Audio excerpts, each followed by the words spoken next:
The Disruption, a lively discussion between UVA Darden School of Business professors Yael Grushka-Cocaine and Mike Lennox on cutting-edge technologies and practices that are challenging the status quo.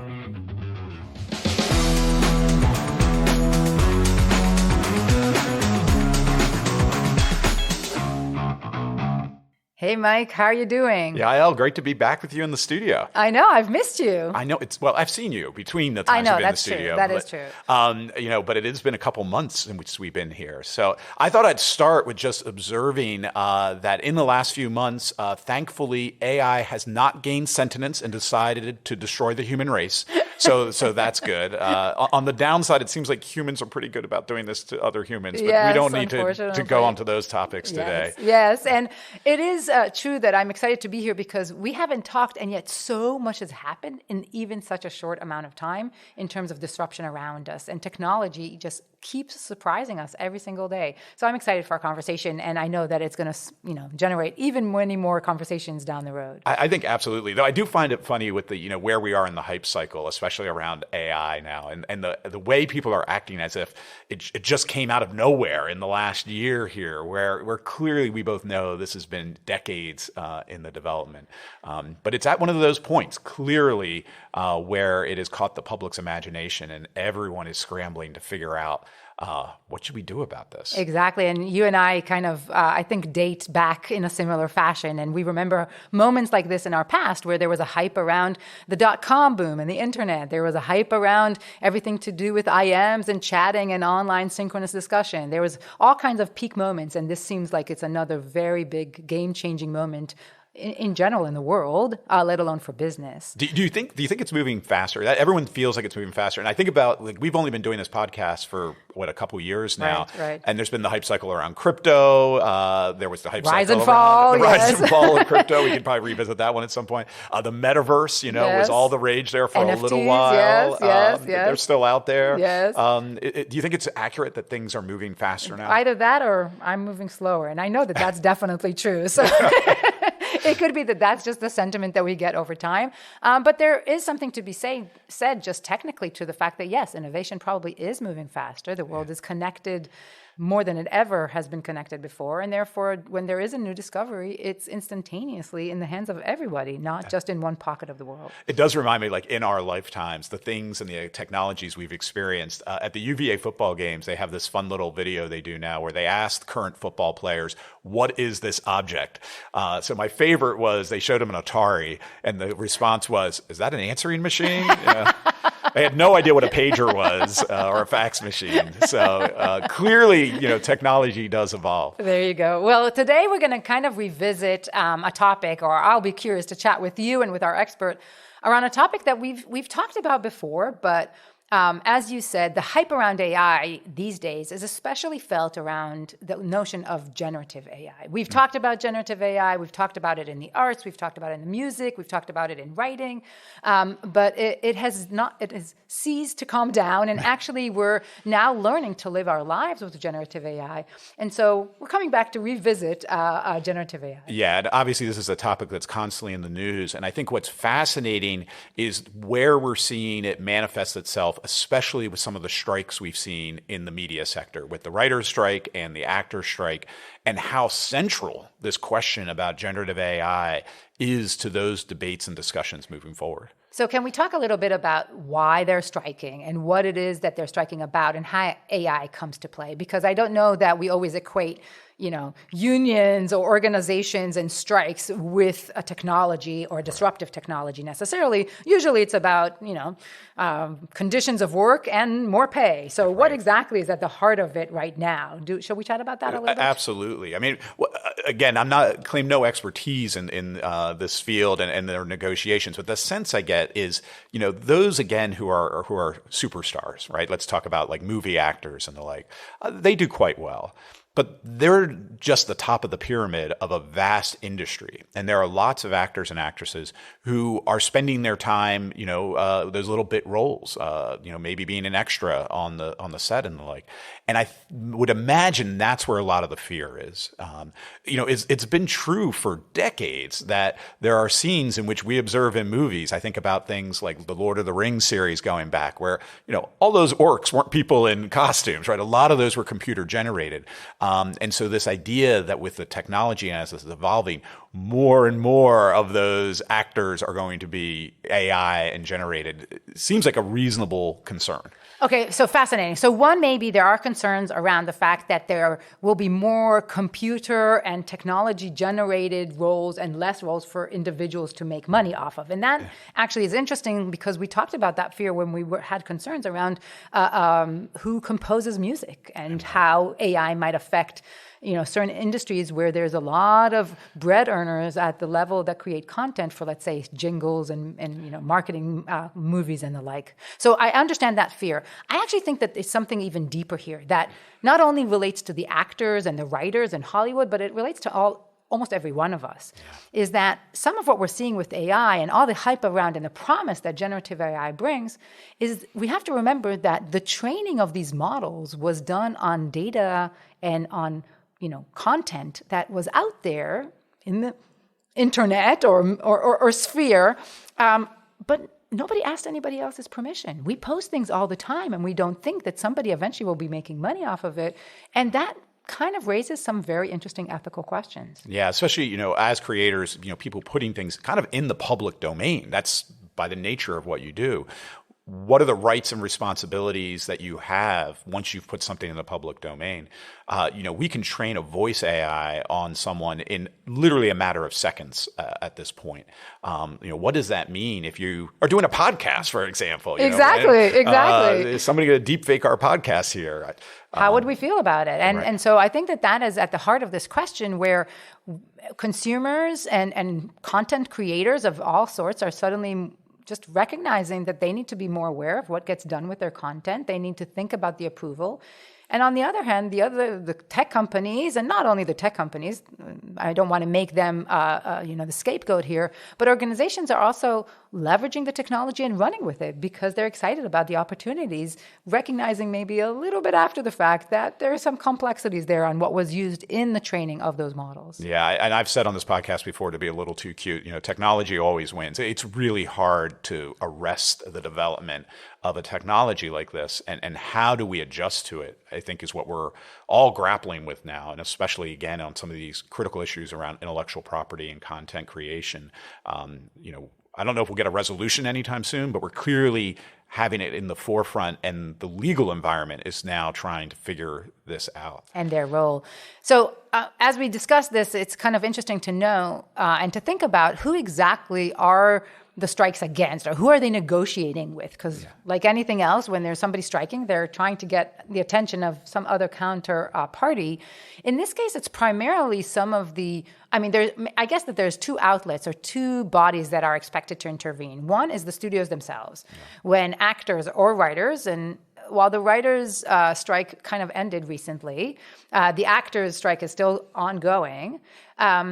Really what they want to ensure is that when they participate in a new production, there are some guarantees that whatever went into that production doesn't then get utilized in a way that they didn't authorize. Yeah. And so, and I can imagine that would be a very important part of their job, that I now walk into the studio, I don't only care about this specific production, but I also want to make sure that whatever I bring to the table doesn't then get trained in a large language model, or some kind of model get trained on my voice, my image, my persona, and everything that I put into it, and then gets utilized in a brand new production that I didn't even approve.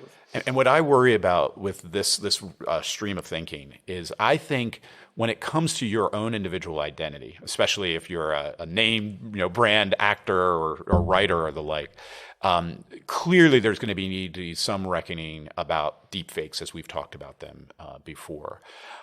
I worry, though, that I think a lot of what's going to happen in these studios is they're going to create people out of nothing, if you will, like new actors that we haven't seen before that are built off of a wide number of other previous actors Some or new voices. Jack Nicholson, Meryl Streep hybrid. Right? That's a scary thing to think about what that would look like. But all future Oscars go to that person. Yeah. Right. And that is where I think it gets challenging, because let's take large language models in general. They are working because they are being trained off of massive data sets. They're not training it off of my writing. They're training it off of thousands, millions of people's writing. And so whose voice are they taking from?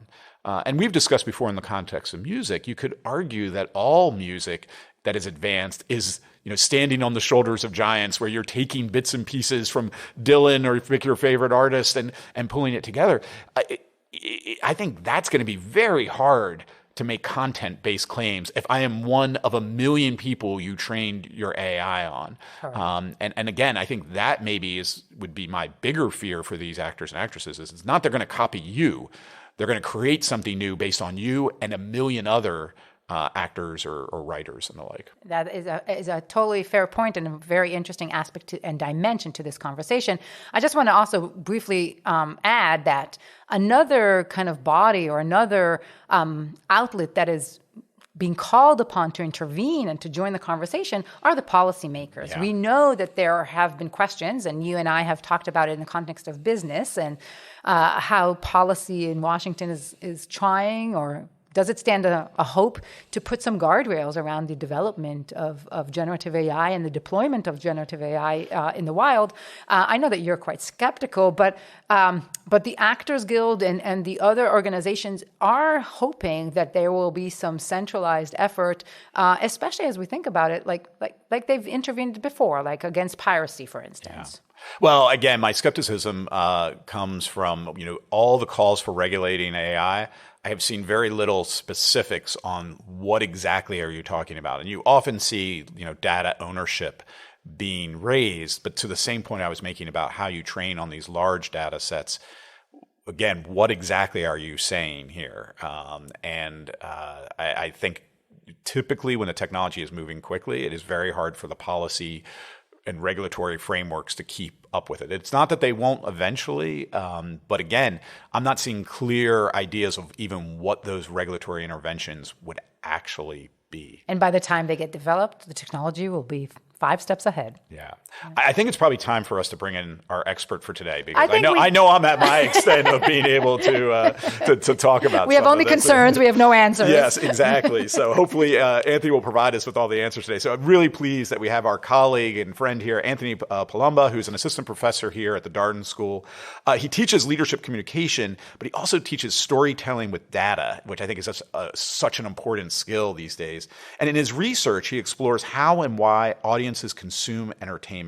And he is just one who you see quoted in the press all the time, because he is so in touch with the AI aspects, the data aspects, and just what's happening more broadly in the entertainment sector as it relates to technology. So really, we couldn't have been this lucky to have such an expert in the house. Exactly. Right? So Anthony, are you there with us? I sure am. That's quite an introduction. I'm kind of looking behind my shoulder. I'm also excited to meet this person. So thank you very much for the introduction. Well, you're humbled. You're too modest. Maybe to start off with, because you've been paying close attention to the writer strike and the actor strike, can you tell us where, I guess, the writer strike now sits and how they resolved, to the best they could, some of these issues? Yeah, absolutely. And so it's kind of serendipitous also that the strike happened just as Chat GPT had been introduced into the public eye some 6-8 months prior, right? So it was kind of kismet in that, and it forced creatives to kind of reconcile these issues, whereas I don't know that this was the primary intention. Just to give it a little bit of context, there was a massive fight over residuals, which also incidentally is related to AI and of course the exploitation of content repeatedly. The WGA has settled, to answer you, Mike and Yael. They have settled, and writers are able to, use AI, but it's at their behest. The studios cannot force their hand to do so. If there's anything that is informed by AI, and a writer has to supervise it, work with the content, otherwise it can't be exploited. And it's already been, at least for now, jurisprudence that anything developed by AI is not eligible for copyright protection. And so, it's one of those things where it's kind of a stopgap. But I think, Mike, to your point, I'm also a little bit skeptical because the WGA's contract is only for 3 years. Mm-hmm. And at first, when I read that, I said to myself, oh, what were they thinking? I was like, oh, I know exactly what they're thinking. They want to come back in 3 years because they're also not satisfied with whatever the elements or conditions are of the contract to say, listen, guys, we're going to have to talk in 3 years because we're not even sure if we're going to be fully protected and happy with what we have here. There also is a minimum of the amount of writers in a room as well. And so there are some protections. Incidentally, the last thing I'll mention here is there's a 13% wage increase over a 3-year span. But those of us who have gone through the pandemic and recent inflation, which I imagine is everybody on this podcast, readily recognizes that interest rates have been through the roof so much that parsing out 13% over 3 years is nice, but nice in a way that allows them to kind of go along and maybe kind of still stay afloat in expensive LA and other places, but is not indicative of the current economic climate. So maybe not a big win here for the writers at this point. I'm curious, Anthony, on the idea of the use of, let's say, Chat GPT or generative AI. So if I'm a writer now, I use Chat GPT to give me, let's say, a first draft. I then begin to manipulate it. At what point can I get copyright on it? That's the thing that's come out with these conditions in the contract. A lot of the streaming services said that they would begin to give ratings information to creatives so they know how successful their shows are. Nobody knows what that means.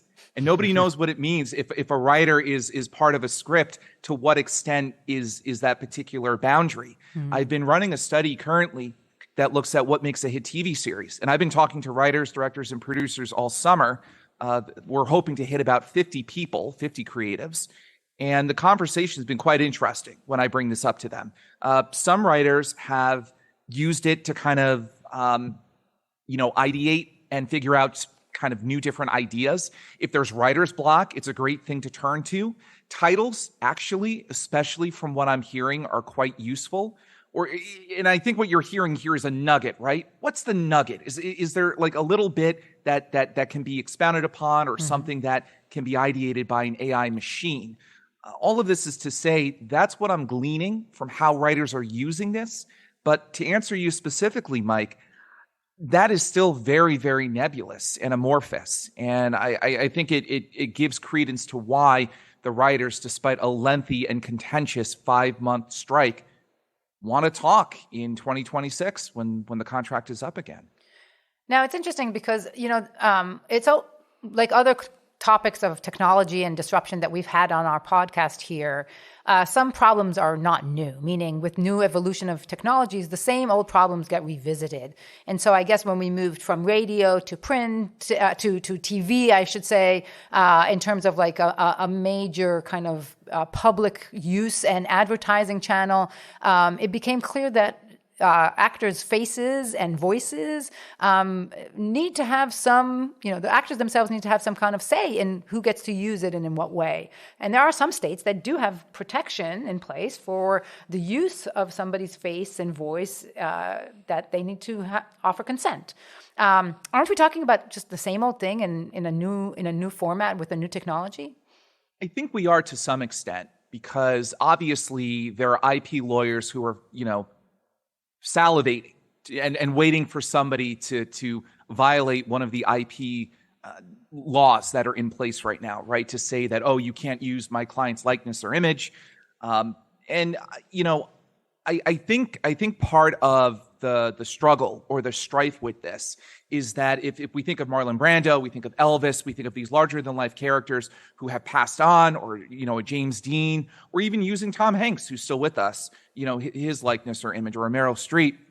What jobs does that take away from somebody who could have been there physically? And I think that's where the contention lies, that and this is actually something that came out in some of the interviews I've done, is this idea that the circle in the pool gets smaller and smaller because it's so difficult breaking in, right? Once you're in, man, you're in. And you hear this all the time. I've heard this ever since I started studying media doing consulting, whatever it is. Once you're in, you're in. But once you're successful, it's the relationships that you have. And so if we know that there's somebody who is a larger than life character, why would I go find a fresh face? Uh-oh. And that's an issue, right? I think of Timothée Chalamet. I think of Zendaya as up-and-coming actors. Hey, guys, who else is there, right? Mm-hmm. And we begin to kind of see a slowdown in hot Hollywood actors and actresses. Margot Robbie comes to mind, but I don't know that she's a spring chicken anymore either. Right? Oh, wow. Barbie. I think we might be the first podcast that just called out Margot Robbie for being old. That's awesome. and she's doing tremendous things.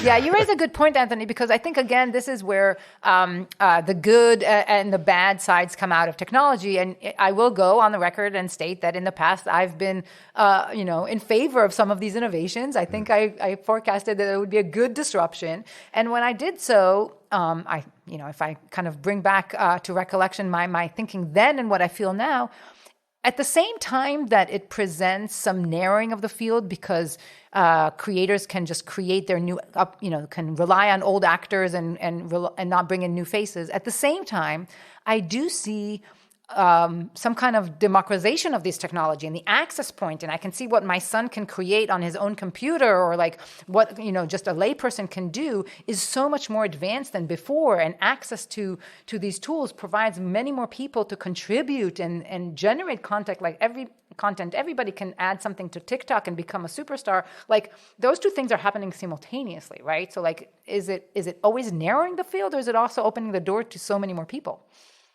So I also think that there is an opening for a lot of different people. And one thing that I was frankly surprised that wasn't discussed amidst the strike and AI and all of this is, will we need Disney or Warner Brothers in 30 years, right? We look at a lot of these bigger institutions, and it even goes to a Deloitte or a McKinsey. If you think about how these places function, they function because they have resources that are untouchable otherwise, right? They're able to make indelible imprints on society in such a fashion that no singular person could. And, the bringing together all of these talents and abilities creates some sort of superstar product or service. If I think about, the technology on my Mac computer, I read this somewhere, it's very similar to the technology that was used for E.T. in the early 1980s. And that's kind of mind-blowing when we think about that, because that movie still holds up in a technological aspect, and it's aesthetically gorgeous. The story is very emotional, and it's very, very well done. Who isn't to say that there isn't somebody out there right now who wants to forego Tisch or USC School of Cinematic Arts and say, listen, like I've been coding nonstop. I've been on my computer. I'm making these images. I can make my mother fly around the world or the sky outside my yard if I wanted to. Right. Why do I need to go hope that one of these Hollywood actors would star in my movie? Do I really need that cachet? That's an interesting question. I mean, is this the end of the unions? And I know that there was this concern when it was launched, the strike, that whether the influencers would join in on the strike or not, because they weren't, some of them, unionized and part of this, and some did and some didn't. So can you talk a little bit about this other world that Yael mentioned here of the influencers and TikTokers, and how, is the future, maybe there is no union for these artists? Yeah, influencers are a really funny thing. They, being the Hollywood studios, have tried to have influencers star in movies and TV shows with mixed results. I think on the recent Eddie Murphy movie, Boomerang, I think there was Boomerang 2, they had an influencer on there, and her name is escaping me, but it didn't make a lot of noise, right? And influencers, by and large, make their bread by making noise, not necessarily being skilled for, acting or singing or anything like that, right? And that's where I think there's kind of this misinformation or disconnect, perhaps between artists and business people, on what does it mean to make art, that you can't package it like you're branding. I don't know why snow peas are coming to mind, guys, or cars, or any other product shoes. vertical. Let's talk about shoes. Let's go with shoes. Why am I thinking about snow peas? Shoes, cars, right? And so, this, I think, gets to a bigger question of influencers. Are they making art? We know artists make art. What do influencers make? And I think it's kind of amorphous, right? On the one hand, they're selling themselves, they're selling content, they're selling an image for themselves. But on the other hand, it might be unique personality. They might be more relatable. And, user-generated content tends to create content that, frankly, is more relatable. I can't relate to the Kardashians, but I can relate to probably 95% of people who have posted something on YouTube. Them joining the unions, I think, is a way to kind of bolster the noise. I'll stop with this. If we think about the amount of influencers out there, it's close to about 100,000 bona fide influencers. SAG-AFTRA has 115,000 members, by the way, guys. Yeah. So that almost, to some extent, means that actors who really perceive themselves as actors, we have about as many of them as we do influencers, which is cause for optimism, but maybe cause for concern as well, with just the available attention supply. Well, you really helped me kind of think about something differently or in a new way that I haven't done before, in a way that when I go and watch, and I'm a big fan and consumer of both TV and movies, as some of you know, when I go and watch a show, I look for an actor to act a role. I know it's Meryl Streep, I know it's Jack Nicholson, I know it's Tom Hanks, but they're playing a role and I buy into that and kind of let my safes go. When I look on TikTok or Instagram or what have you, the influencers, I'm actually looking for people to be themselves, right? I'm actually not looking for them to act, and I trust them being themselves more than I trust actors who I'm used to putting on a mask and being somebody else trying to sell me a product. So it's a very interesting observation that we're using these audiences differently, and it might imply a different interaction with generative AI, for instance. I think that's kind of helpful, right?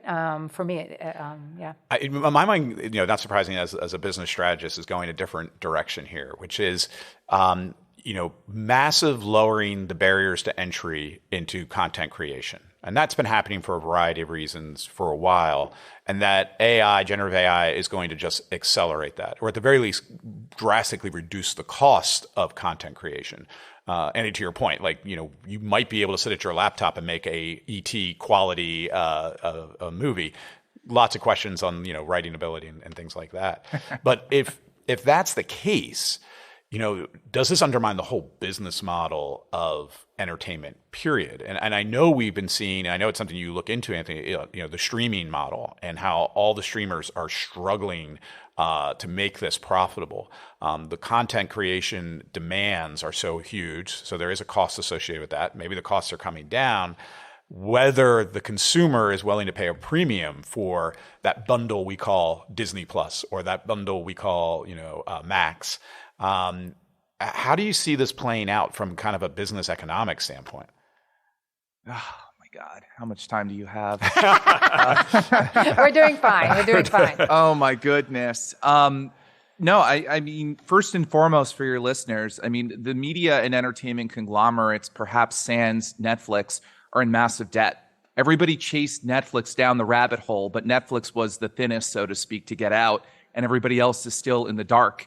The debt to EBITDA ratios are disastrous. The amount of money that's been spent alone, and I'll remind your listeners, Amazon spent close to $1 billion for the rights to Lord of the Rings. Universal Pictures just spent $400 million on rights to The Exorcist, which I can go off on what a interesting Interesting choice. Yeah. Especially just in light of macro trends with going to church and religious affiliation in the U.S. I'm surprised they thought $400 million for that IP, but that's another story. These media firms right now are struggling. They're struggling with, and I don't mean to keep citing my study I'm currently doing, but it's come out in a lot of different discussions that, at least from the artist perspective, a lot of executives are ruling from a place of fear and insecurity. So there's a lot of turnover, and a lot of executives are always looking for the next gig because they figure 3 to 5 years, I prove my bread, I move on.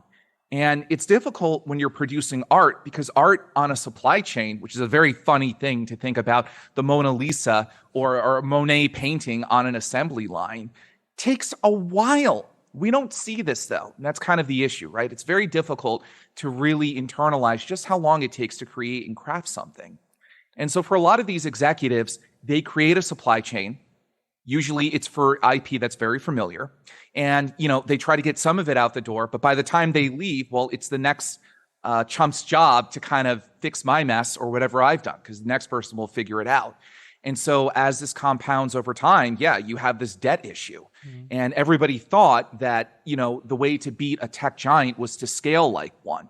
And that's what Netflix did, right? Netflix is a tech giant. Tech firms are outfitted to scale. The problem is, can you scale art? And I think that's a really interesting question. There was a Parrot Analytics report, which is a TV measurement firm, and they were looking at outstanding content. And HBO produces way less than Netflix, but by a multiple of 7 had more hits. Right. HBO is MoMA. HBO is the Museum of Modern Art. Let me make sure I'm explaining my acronyms right. And they've been doing it for a while. They've been around for 30, 40 years doing the same thing, right? Absolutely. And when you go there, you're going through MoMA, you've got an iced Americano, you're looking at paintings, you're having an intellectual journey. And you're really taking stock of everything. When you think about what's going on elsewhere, it's difficult to see that. It's tough with Netflix or other places in which it's kind of a one-stop shop. And when everybody's a one-stop shop, well, Yael, I don't know what store to go to get anything then. Right. This is fascinating because one of the things I've been saying about generative AI is I don't believe kind of the classic Luddite critique that this is coming for all of our jobs. What I worry about, though, is it's going to make those at the top of the pyramid, 10x or more productive than they are right now. So ultimately, there would be less jobs in these disciplines. And when I think about this, I think of consultants, I think about lawyers, I think about doctors. All of this have the potential here to leverage the technology to do more, to be more productive. But Andy, you're raising a really interesting question, I think, for creatives. Is volume helpful? If Taylor Swift releases 5 albums a year, leveraging AI to support her work to help write her songs. She might not be the best example. Well, let's take her. Anything she does, she'll be fine. Well, that's right. Maybe she could put out 5 albums and it would still be amazing. But thinking about the idea of scarcity here, like, is scarcity actually important in the creative world? And I know this has been, talked about in terms of Marvel and Lucasfilms and Star Wars. Like, have we lost the idea that scarcity in creative content is actually part of its value proposition? Well, look at what happened with Barbie and Oppenheimer this summer. I mean, one of the arguments is that they were such a slam dunk because of their uniqueness. Are we going to see like 10 Barbie movies coming out? No, we are not. I don't believe we are. Yeah. What do you think, Anthony? I mean, I hope not, although there are rumors that Hot Wheels and like 10 other toy franchises are being discussed. That is fine, but they're not Barbie. No, they're not Barbie. Let me ask, maybe as we kind of bring things to a close, there's one angle that we haven't really discussed here that I think will be interesting for us, maybe even to cast our prediction, Mike, in terms of good, bad, disruption, and that's from the consumer side of things. Are all of these efforts, or maybe I should kind of rephrase, is generative AI availability in the arts something that the consumers ultimately benefit from? More selection, more opportunity, maybe pushing the HBOs to do even better and be more excellent in their craft. Like, could there be positive outcomes for the consumers of all of these of all of this content? I think so. And I'm actually going to try to answer both of your questions because Mike brought up scarcity. And I actually think that's related to what you're talking about, Yael. So scarcity helps consumers because there's only so much that can really dictate pop culture. I know growing up, there were 2 artists for me that, in the aughts, like whenever they released an album, it was like the sky fell and everything was upside down. And it was Eminem and Lady Gaga, at least for me. I feel I feel very old. Right, exactly. He didn't say White Snake and Prince or something. Yeah. So let me also add, though, I was blasting Def Leppard's Photograph as I was driving here. Okay, good. Okay, that's so helpful. That, beautiful day in Charlottesville. It's either that or some Bon Jovi song. So, but I think with scarcity is necessary when we think about art and we think about pop culture. I think of TRL, I think of Carson Daly, I think of MTV, right? There were only so many artists that could be celebrated, that could really be at the forefront of pop culture. So I do think scarcity, Mike, is absolutely necessary when we think of headwinds and what's, trendy or what have you. And this helps Yael, this helps the consumer out tremendously.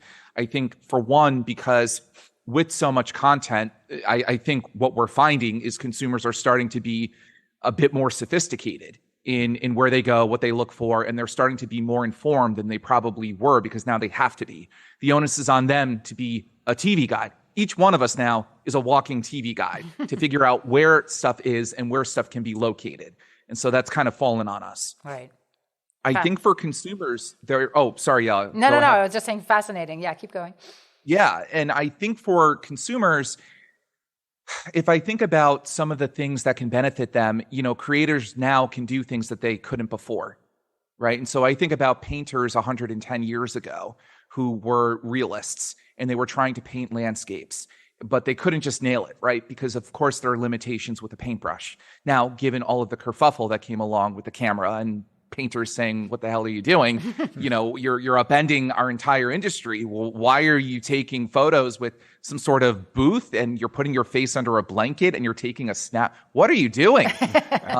But now we have an entire industry. And frankly, artists are able to capture things that they just couldn't otherwise. And so I think for consumers, there's an opportunity to have entertainment experiences that I truly think are immersive, I truly think are customizable, that feel and respond to how we are.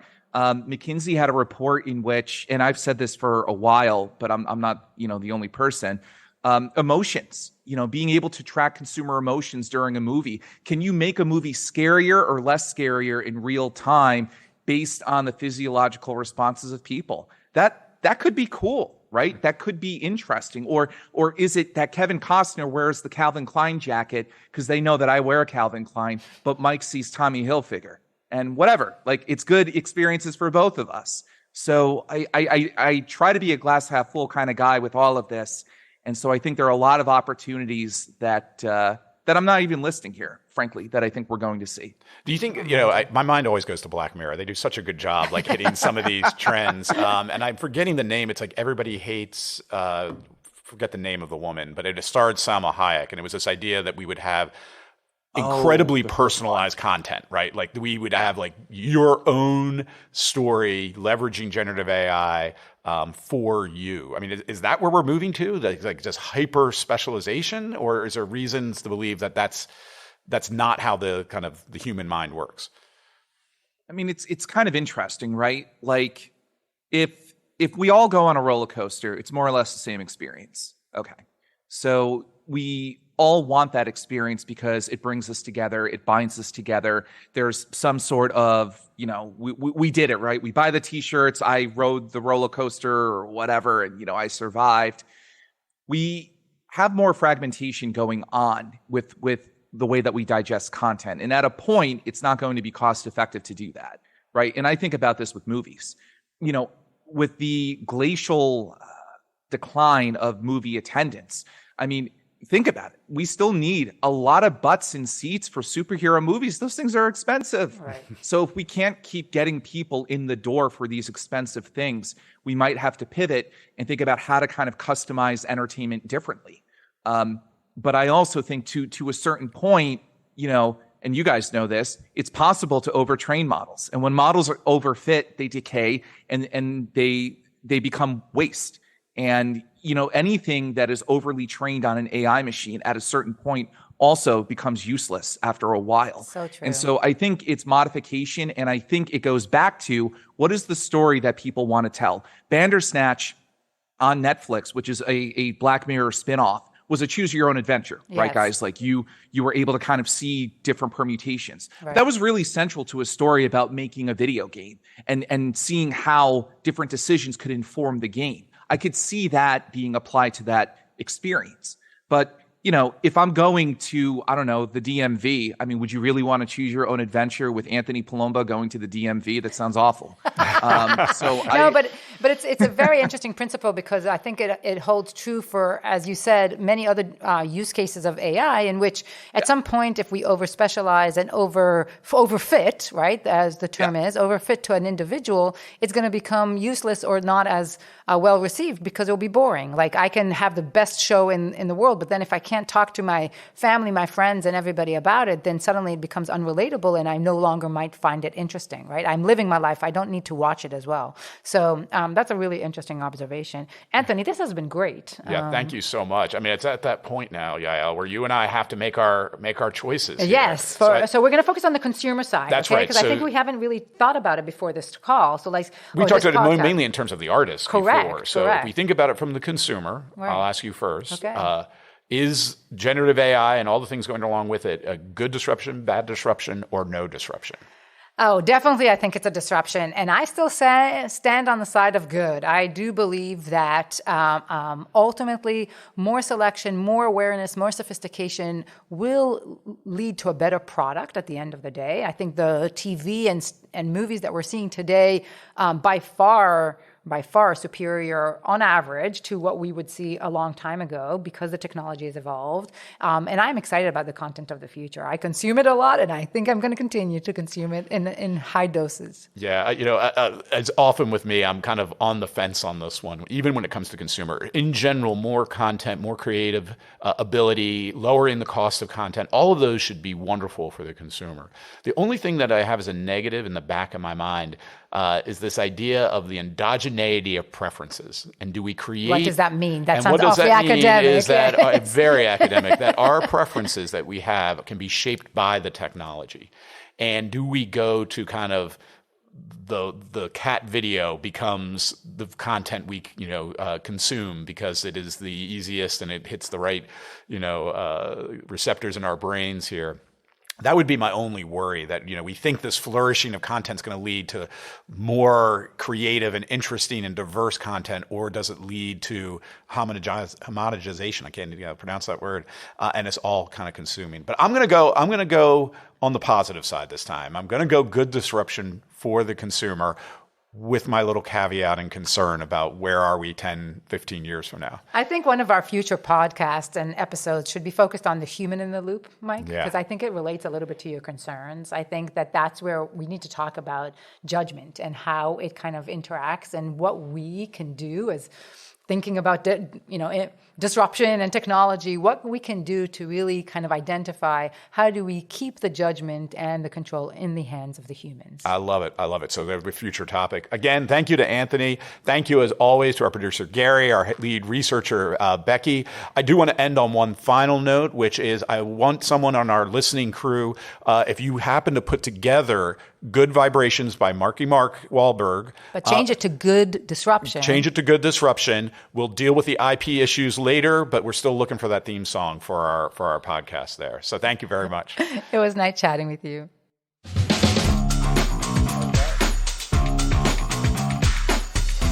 Good Disruption is a podcast from the University of Virginia Darden School of Business.